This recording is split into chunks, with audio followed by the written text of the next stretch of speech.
Very good morning guys, मैं महेश भारती आपका फिर से स्वागत करता हूं आपके अपने भारतीय अनअकैडमी चैनल पे। तो हमारी यूनिट 6 चल रही थी ज्यामिति ज्योमेट्री, ठीक है। उसमें आज हमारा चतुर्भुज अब पढ़ेंगे। तरल त्रिभुज पर इससे पहले त्रिभुज पढ़ चुके थे हम, ठीक है। और जिससे भारतीय अनअकैडमी चैनल को लाइक से सब्सक्राइब जिसने कर दिया धन्यवाद, जिसने नहीं किया लाइक से सब्सक्राइब कर ले और बेल आइकन को प्रेस कर ले। चलो हम आगे करते हैं। चतुर्भुज, ठीक है। चतुर्भुज होता क्या है? चार भुजाओं से घिरी हुई आकृति को चतुर्भुज कहते हैं। हाँ जी, क्या कहा मैंने? चार भुजाओं से घिरी हुई आकृति को चतुर्भुज कहते हैं। दूसरी परिभाषा, किसी समतल पर रेखाखंडों से निर्मित बंद आकृति चतुर्भुज क्वाड्रिलेटरल कहलाती है। चतुर्भुज विभिन्न प्रकार के होते हैं। क्या? किसी समतल पर रेखाखंडों से निर्मित बंद आकृति चतुर्भुज कहलाती है। चतुर्भुज विभिन्न प्रकार के होते हैं, जैसे समलंब चतुर्भुज, समांतर चतुर्भुज, चतुर्भुज और समचतुर्भुज, आयत तथा वर्ग। आयत और वर्ग भी क्या कहते हैं? चतुर्भुज, क्योंकि इनकी भी चार चार भुजाएं होती हैं, ठीक है। एक चतुर्भुज के सभी अंत्यकोणों का योग कितने होते हैं? 360 डिग्री, ठीक है।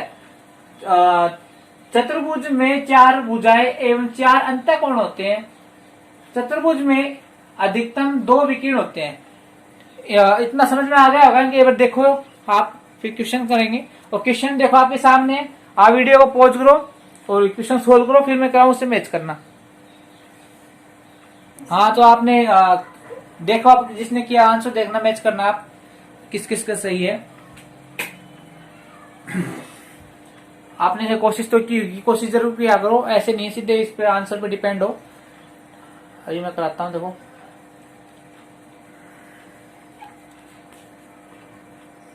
सोल्व कीजिए जल्दी, फिर मैं कराता हूं। देखो, कुछ भी नहीं है। चतुर्भुज एबीसीडी की भुजा बीए और डीसी को चित्र के अनुसार आगे बढ़ाया है। पहले चित्र के अनुसार बोला है, तो क्वेश्चन में क्या दिया है? हमें चित्र दिया हुआ है।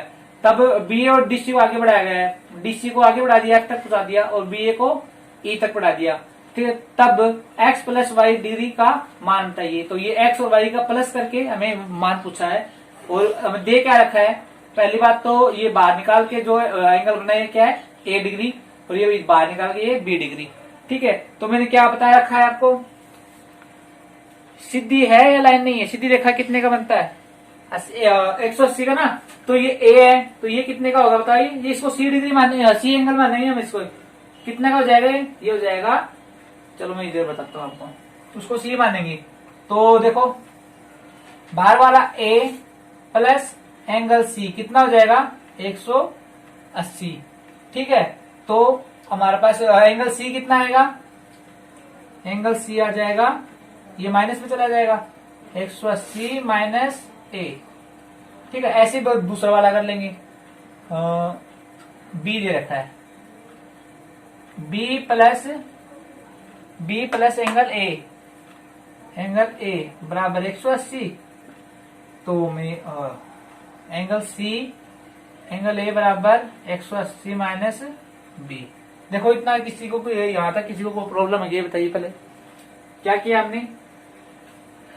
ये पूरी लाइन में इसको पूरा 180 जोड़ के कर दिया। a प्लस एंगल c है ना यहाँ पे, तो 180, a प्लस एंगल c। तो एंगल c निकालना, तो इसको इधर निकाल लिया हम, तो माइनस में आ गया।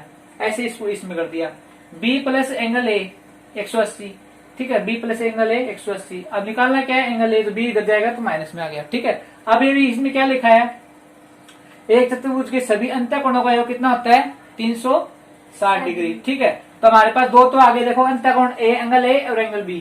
एंगल a अंदर वाला, ये वाला, ये आ गया एंगल a, और ये आ गया एंगल c, ठीक है। और दो दे रखे हैं x और y, इनको जोड़ दो, हमारा आंसर आ जाएगा। देखो, अब मैं यहाँ पे करता हूं इसको। क्या दे रखा है? 2x और plus y, x degree plus y degree plus, अब इन दोनों को रख दो, एंगल इसको और इसको। चलो मैं वैसे लिख देता हूँ पहले, angle c plus angle a। अब इनकी वैल्यू रख दूंगा, x degree plus y degree plus c की वैल्यू 180 माइनस a, और इसकी प्लस एंगल a की जगह रख देंगे 180 माइनस b, ठीक है। अब आप चेक करो, मैं पूछा क्या था पहले? x प्लस वाई, ठीक है। अभी पहले इसे सोल्व कर लो आप। इसकी वैल्यू वहां से रख सकते हैं हम। जो चाहिए वो रखो यहाँ पे, बाकी सब दूसरी साइड भेज दो, बराबर में जीरो में से चलता है। अब सोल्व करो, ये रखना है हमें, बाकी सब उधर भेज दो, आपका आंसर आ जाएगा। करो आंसर करो। देखो अभी भी मैंने बताया था ना, चतुर्भुज के सभी अंत कोण हो गए 360, तो हमें चारों अंत कोण तो जोड़े यहाँ पे एक्स वाई ए और सी, तो इसका योग 360 होते हैं, तो यहाँ पे 360। अब इनको सोल्व करो, 360 और 360 360। अब ये देखो इधर जाके क्या हो जाएगा, 360 इधर हो गए, 180 360, अभी इधर जाएंगे तो माइनस में हो जाएंगे, तो 360 में से 360 जाएंगे, तो इधर देखो चाहिए क्या वो रखो x प्लस वाई बराबर। अब ये 360 ये वाला रख रहा हूं मैं 360, इनको जोड़ के इधर भेज रहा हूँ 360 180 360 माइनस में आ गए। अब ये देखो माइनस माइनस मतलब इधर भेज दो, चलो यार आपको पता चल जाए, दोनों क्या हो जाएंगे प्लस में हो गया दोनों।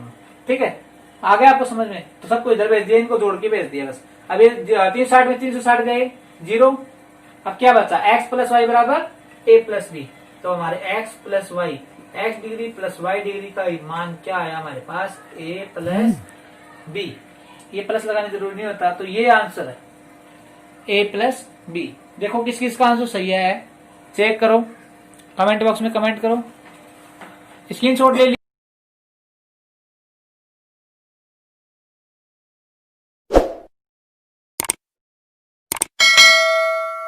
लीजिए। हाँ जी आगे देखिए, चतुर्भुजों के प्रकार, टाइप्स ऑफ क्वाड्रिलेटरल।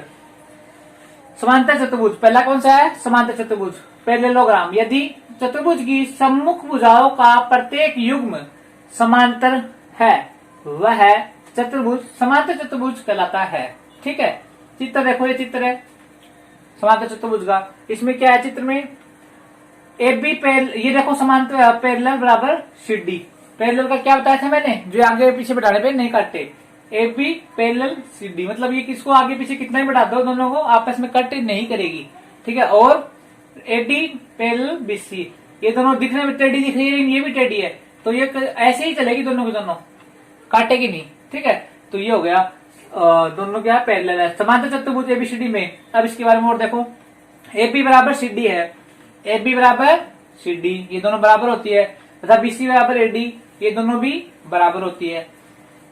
पहला पॉइंट हो गया। दूसरा देखो, एंगल ए बराबर सी और बी बराबर डी, एंगल ए बराबर सी और बी बराबर डी, आमने सामने के कोण भी बराबर होते हैं। क्या पढ़ा हमने अभी, दोबारा देखो, ए बी बराबर सी डी और आमने सामने भुजा बराबर होती है और आमने सामने के कोण भी बराबर होते हैं। ठीक है, अब देखो इनका युग, तीसरा पॉइंट देखो, बीसी बराबर सी डी, बीसी बराबर सी डी।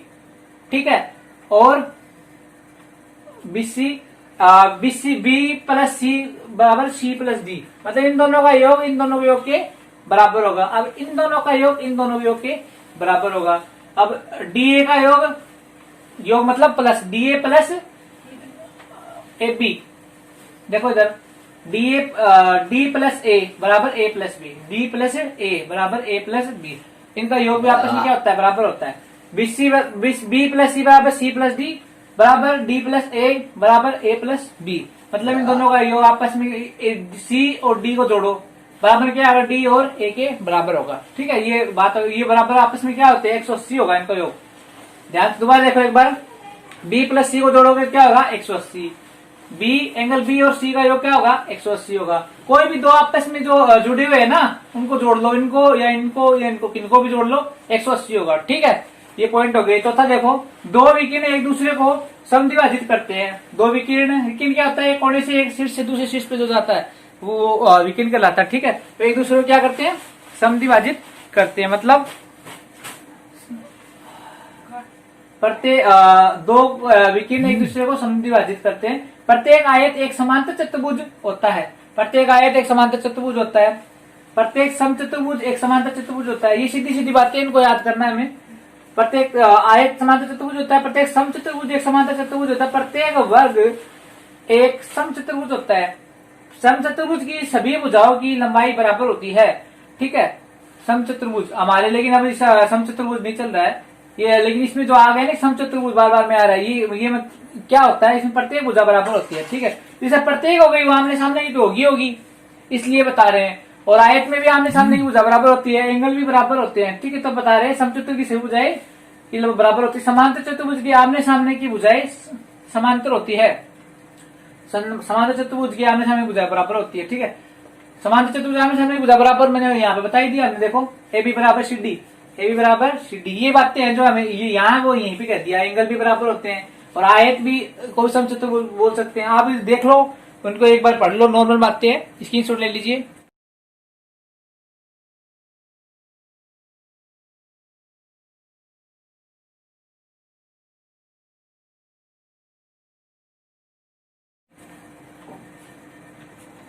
चलो आगे देखिए।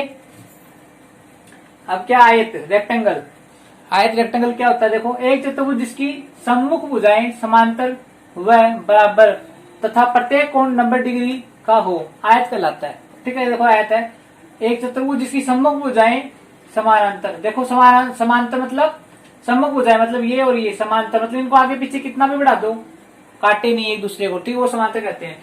वह बराबर, बराबर भी ये दोनों बराबर होने चाहिए आमने सामने ही, तथा प्रत्येक कोण 90 डिग्री का हो। प्रत्येक जो एंगल है वो 90 डिग्री का हो, क्या कहलाता है? आयत कहलाता है। आयत के दो विकिरण होते हैं। आज इसमें विकिरण हम कितने के पूछ सकते हैं कि मैक्सिमम कितने विकिरण खींच सकते हैं? तो दो। कैसे? आमने सामने के कोणों को मिलाने पे जो विकिरण बनता है, दो विकिरण होते हैं। आयत के गुण देखो, प्रॉपर्टीज ऑफ रेक्टेंगल।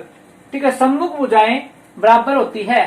सम्मुख भुजाएं मतलब आमने सामने की भुजाएं, सम्मुख मतलब आमने मुंह के सामने की भुजाएं, आमने सामने की भुजाएं बराबर होती है। प्रत्येक अंतःकोण समकोण होता है मतलब 90 डिग्री होता है। ठीक है, विकिरण बराबर होते हैं। विकिरण खींचेंगे तो विकिरण भी क्या होंगे? बराबर होंगे। विकिरण एक दूसरे को समद्विभाजित करते हैं मतलब बराबर आधे आधे भाग में बांटते हैं। अगला देखो, वर्ग स्क्वायर। एक ऐसा चतुर्भुज जिसकी सभी भुजाएं, एक ऐसा चतुर्भुज जिसकी सभी भुजाएं समान हो वह प्रत्येक कोण 90 डिग्री का वर्ग कहलाता है। एक ऐसा चतुर्भुज जिसकी सभी भुजाएं समान हो मतलब सभी भुजाएं क्या होगी? समान होगी, प्रत्येक कोण 90 डिग्री का हो गया, क्या कहलाता है? वर्ग कहलाता है। प्रत्येक वर्ग एक आयत है। प्रत्येक वर्ग एक आयत है। ये बात कैसे कर दी?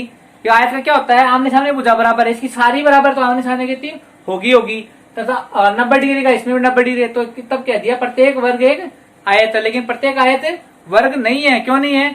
आयत की तो वर्ग की तो सभी सब बराबर होनी चाहिए, लेकिन इसके आमने सामने की बराबर है। ठीक है, आगे देखो, वर्ग की प्रत्येक भुजा बराबर होती है, ये मैंने बता दिया। वर्ग के गुण देखो, प्रॉपर्टी ऑफ स्क्वायर, चारों भुजाएं समान होती है, वही लिखा है। प्रत्येक अंतःकोण समकोण होता है। विकिरण बराबर होते हैं।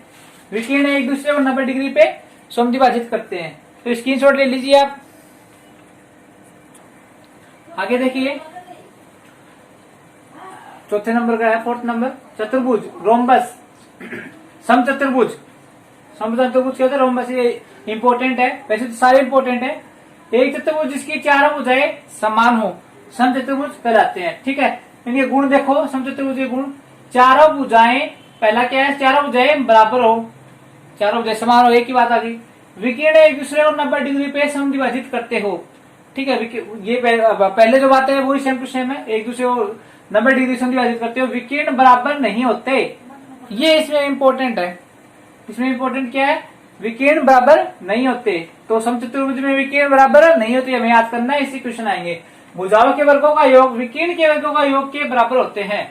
ठीक है, भुजाओं के वर्गों का योग, भुजाओं का वर्ग करके प्लस कर दो और विकिरण का वर्ग करके प्लस कर दो, ये दोनों क्या होते हैं? बराबर होते हैं। ये दो बात इंपॉर्टेंट है, बाकी तो जो सब में होते हैं वही है। अगला देखो, 5 नंबर, समलम चतुर्भुज ट्रिपेजियम। एक चतुर्भुज जिसकी भुजाओं का एक युग्म समांतर हो। ठीक है, समलम चतुर्भुज कहलाता है। समलम, एक चतुर्भुज जिसकी भुजाओं का एक युग्म समानांतर हो, क्या कहलाता है? समलम चतुर्भुज ट्रिपेजियम। देखो इधर क्वेश्चन, ये देखो आपके सामने ये है, इसमें क्या है? एक चतुर्भुज जिसकी भुजाओं का एक युग्म समानांतर हो, तो ये समानांतर होंगे, एक युग्म ही होगा, दूसरा नहीं होगा। इनको आगे बढ़ाएंगे तो समांतर, आगे बढ़ाएंगे तो काट देंगे, तो ये तो समांतर है नहीं, ये इधर जाएगी, ये इधर जाएगी, काट देंगे। ये दो है, काट दे। तो कोई भी एक युग्म क्या हो? समांतर हो, तो वो क्या कहलाएगा? समलम चतुर्भुज कहलाएगा। ठीक है, देखो इधर करने से क्या काट देंगे एक दूसरे को, और ये दोनों नहीं काटेंगे। तो कोई भी एक युग्म क्या हो, समांतर हो। आमने सामने की कोई दो भुजाएं एक दूसरे के समानांतर हो गया, दोनों समांतर भुजाओं के बीच की सभी दूरियां समान होती है। ये जो समांतर जो है ना, सभी दूरियां क्या होती है, वो दो समांतर भुजाओं के बीच की सभी दूरियां समान होती है कि ये भी बराबर है, ये भी बराबर है, ये यहाँ पे बराबर है। ठीक है, कोई दो समूह भुजाएं असमांतर होती है, ये भी देखो इंपॉर्टेंट बात होगी। ऐसी वो कौन सी फिगर होगा जिसका कोई दो समूह भुजाएं असमांतर हो, तो वो क्या होगा, ये समलंब चतुर्भुज। असमांतर कौन सी, देखो ये देखो, एक दूसरे के ना आगे बढ़ाने क्या कर देगी, काट देगी। ठीक है, तो स्क्रीनशॉट ले लीजिए, आपको समझ में आ गया होगा। एक और बच्चा इसके बाद,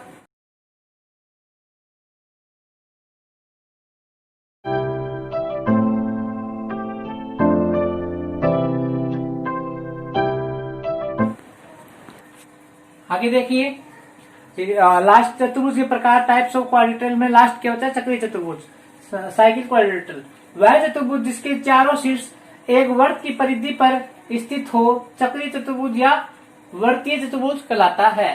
ठीक है, वह चतुर्भुज जिसके चारों शीर्ष एक वर्त की परिधि पर स्थित हो, ये वर्त है, इसकी परिधि पे इसके चारों शीर्ष है, तो वो क्या कहलाता है, चक्रीय या वर्तीय भी कह सकते हैं। वर्त है ना, वर्त के अंदर, तो वर्तीय चतुर्भुज कहलाता है। चक्रीय चतुर्भुज के सम्मुख कोण संपूरक होते हैं। ठीक है, संपूरक क्या होते हैं, मैंने आपको बताया था, जिसका योग क्या हो, 180। ठीक है, चक्रीय चतुर्भुज के सम्मुख कोण, सम्मुख मतलब आमने सामने, मुख, सम्मुख कोण, जैसे पी, जैसे आगे देखो चित्र में पी क्यू आर एस एक चक्रीय चतुर्भुज है, पी क्यू आर एस एक चक्रीय चतुर्भुज है। इसमें पी प्लस आर बराबर 180, पी के सामने क्या है, आर, जोड़ कितना, 180, क्यों, संपूरक हो। ठीक है, तथा क्यू और एस सामने सामने सम्मुख है, 180 हो। ठीक है, अभी हो गया चक्रीय चतुर्भुज के प्रकार हो गए। एक सिंपल सा क्वेश्चन आपके सामने, वीडियो पॉज करके इसका आंसर निकालिए। समतल भूमि पर 6 मीटर और 11 मीटर ऊंचाई के दो खंभे ऊर्ध्वाधर सीधे खड़े हुए हैं। यदि उनके पादों के बीच की दूरी 12 मीटर है, तो उनके शीर्षों के बीच की दूरी क्या होगी। वीडियो पॉज करके कीजिए, फिर आंसर मिलाइए। अब मैं करता हूं, देखो आंसर पाई। समतल भूमि 6 मीटर 11 मीटर ऊंचाई के दो खंभे खड़े हुए हैं। समतल भूमि तो इस पे तो 6 मीटर, ये मान लिया 6 है और ये 11 मीटर, हमने ये मान लिया 6 मीटर है और ये 11 मीटर है। ठीक है, और उनके यदि उनके पाद मतलब नीचे पैर की तरफ पादों के बीच की दूरी 12 मीटर है, तो ये कितनी है, इसकी दूरी 12 मीटर।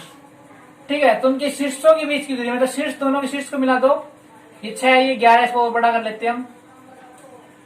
ठीक है, तो इनकी शीर्षों के बीच की दूरी, शीर्ष मिला दो, ये पूछा हमें। ठीक है, अब इसको मिला देते हैं, ये 12 है तो ये भी 12 है, देखो ये 12 तो ये भी 12 है। अब देखो ये 6 है तो ये भी 6 है, इतनी 6, तो ये मान लो 6 है, तो ये कितनी आई, 11 माइनस 6 कितनी हो गए बताओ, 7 8 9 10 11 5 तो ये कितनी हो गई, 5 हो गई। अब हमारे पास एक फॉर्मूला होता है, ये आधार हो गया, ये लंब हो गया, ये कर्ण निकालना है। तो कर्ण का फॉर्मूला क्या होता है, कर्ण स्क्वायर बराबर आधार स्क्वायर प्लस लंब स्क्वायर। ठीक है, तो कर्ण का ऐसे कैसा रहने दो, आधार कितना है इसका 12 का स्क्वायर प्लस लंब कितना है 5 का स्क्वायर, 12 12 144। ये आपको याद होनी चाहिए, मैंने पहले बताया था, 55 25। इनको जोड़ो, क्या आएंगे बताओ, 4 5 9 2 4 6 1 का 1, तो इसका कर्ण स्क्वायर आया आपके पास, क्या है, कर्ण स्क्वायर। ये ऊपर वाला सीधा चल रहा है ना अभी तक। ठीक है, कर्ण स्क्वायर 169 है, तो कर्ण क्या होगा, स्क्वायर लगे हैं तो क्या करते हैं, दूसरी तरफ अंडर रूट डाल दो, अंडर रूट कर देते हैं इसका। 169 का अंडर रूट क्या आएगा, याद होनी चाहिए आपको, 30 तक सब जानते हैं। कर्ण अंडर रूट मतलब, तो हमारा कर्ण क्या आ गया, कर्ण अंडर रूट 13 169 आता है। तो जिसका ये जो आया एक्स, कर्ण ही एक्स है हमारा। ठीक है, एक्स भी मान सकते हैं यहाँ पे, तो एक्स बराबर 13, जिसका 13 आया है उसका सही है। स्क्रीनशॉट ले लीजिए और फिर बताइए किस किस का सही आया है। और भी क्वेश्चन स्क्रीनशॉट ले लिया होगा आपने। अब कल करेंगे बहुभुज। ठीक है, तो आज के लिए इतना ही है। जिसने भारतीय अकेडमी चैनल को लाइक से सब्सक्राइब कर दिया उसका धन्यवाद, जिसने नहीं किया लाइक से सब्सक्राइब कर ले और बेल आइकन को प्रेस कर ले। आज के लिए इतना ही। जय हिंद, जय भारत।